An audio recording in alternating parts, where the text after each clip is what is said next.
Hello अस्सलाम वालेकुम students of second year. आपका सेकेंड ईयर का तीसरा लेक्चर जो है पहले चैप्टर का पेश खिदमत है।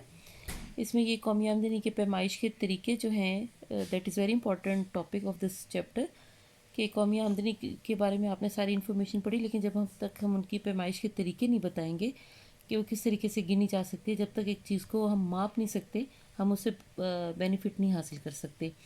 तो जैसे कि आपकी बुक में ये टॉपिक है और उसमें बताया गया है कि इसके 3 तरीके हैं।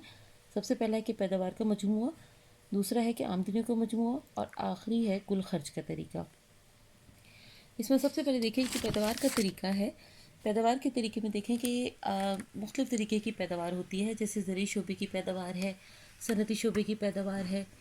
इसके अलावा आप नेक्स्ट देखिए कि खदमात सर अंजाम देने वाले कुछ इदारे हैं, फिर कुछ अफराद हैं जो खदमात सर अंजाम देते हैं। इन सब का अगर हम लमसम जमा कर लें, जैसे कि आपको ये टेबल भी बता रही है, तो हम पैदावार का मजमू हासिल करके कौमी आमदनी को जमा कर सकते हैं। इसमें हमें कुछ एहतियातें करनी पड़ती हैं ताकि ये नहीं, सबसे पहले ये कि इसमें दोहरी गिनती जो है वो हो सकती है कि डबलिंग ना हो, एक चीज़ को हम 2 दफ़ा ना गिन लें। जैसे हमने लकड़ी को गिना, उसके बाद फर्नीचर बना, उसको भी गिना, तो उसके लिए हम वैल्यू एडेड मेथड जो है वो यूज़ करते हैं। वैल्यू ऐड का मतलब ये होता है कि जैसे ये टेबल है, इस टेबल में आप देखिए कि वैल्यू ऐड हो रही है कि जैसे जैसे आप एक चीज़ को, खाम लकड़ी को आप फर्नीचर तक बदलते हैं तो उसमें कितनी वैल्यू ऐड हो गई है और कितना जो है ओरिजिनल उसकी प्राइस थी। इसके अलावा आपने जिन चीज़ों का ख्याल रखना है कि आपने जो तफरीह तबाह के खातिर, यानी जो पिकनिक वगैरह मनाते हैं या आप अपनी खेल वगैरह कूद के खेल वगैरह के लिए काम करते हैं, उसे कौमी आमदनी में शामिल नहीं करेंगे। बाज़ बिला मुआवजा खदमात होती हैं, एक टीचर अपने बच्चे को पढ़ाएगा तो उसमें शामिल नहीं करेंगे, और जो बिलवास्ता टैक्स है वो भी इसमें शामिल नहीं होना चाहिए, क्योंकि ऐसे उसके बदले में कोई प्रोडक्टिविटी नहीं हो रही है। जो दूसरा मेथड है वो आमदनी का मजमूआ या आमदनी के मुआवजे के मजमूए के हिसाब से। आपको पता है कि 4 फैक्टर ऑफ प्रोडक्शन होते हैं: ज़मीन, मेहनत, सरमाया और तंजीम। जो ज़मीन है उसको हम लगान देते हैं, जिसकी भी ज़मीन है उसे हमने लगान दे दिया, और जिसकी जो मेहनत करता है उसको हम उजरत देते हैं, और जिसका सरमाया है उसको सूद अदा किया जाता है, और जो इन सब को जमा करता है वो नफ़ा या नुकसान का हकदार होता है। तो जिस तरह उधर प्रोडक्टिविटी हो रही है उसको हमने जमा किया तो कौमी आमदनी जमा होगी। दूसरी तरफ अगर हम इन सब को, जिनको भी हम उजरतें दे रहे हैं, तो उसको भी अगर हम जमा कर लें तो ये भी कौमी आमदनी हमें हासिल हो सकती है।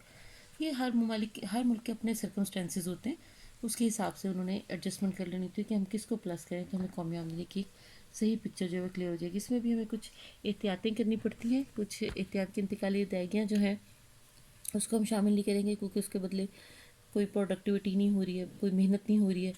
फिर उसके बाद इसमें स्मगलिंग वगैरह गैर अखलाकी तरीक़ों से होता है, रिश्वत होती है, वो सब भी इसमें शामिल नहीं होते। जो तीसरा और आखिरी है वो है कुल खर्च का तरीका, कि जिन्होंने कमाया है पिछले उसमें, जो आपने किया कि आमदनियों के हिसाब से है, तो उन्होंने ख़र्च भी करना है।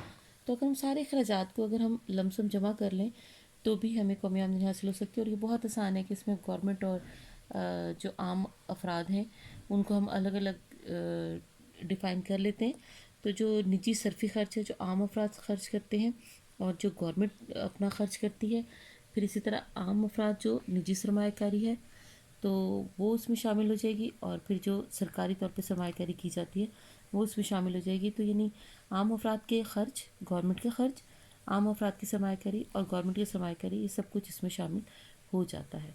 तो इस तीनों में से किसी भी मेथड के ज़रिए करें, लेकिन सबसे प्लस पॉइंट उसका ये होना चाहिए कि हमारा रिजल्टेंट फैक्टर जो है, जो हमारा लमसम एक कौमी आमदनी है, that should be the same. तो ये आज का टॉपिक है और इसको आपने अच्छे तरीके से याद भी करना है। That is very important from the examination point of view. अल्लाह हाफ़िज़।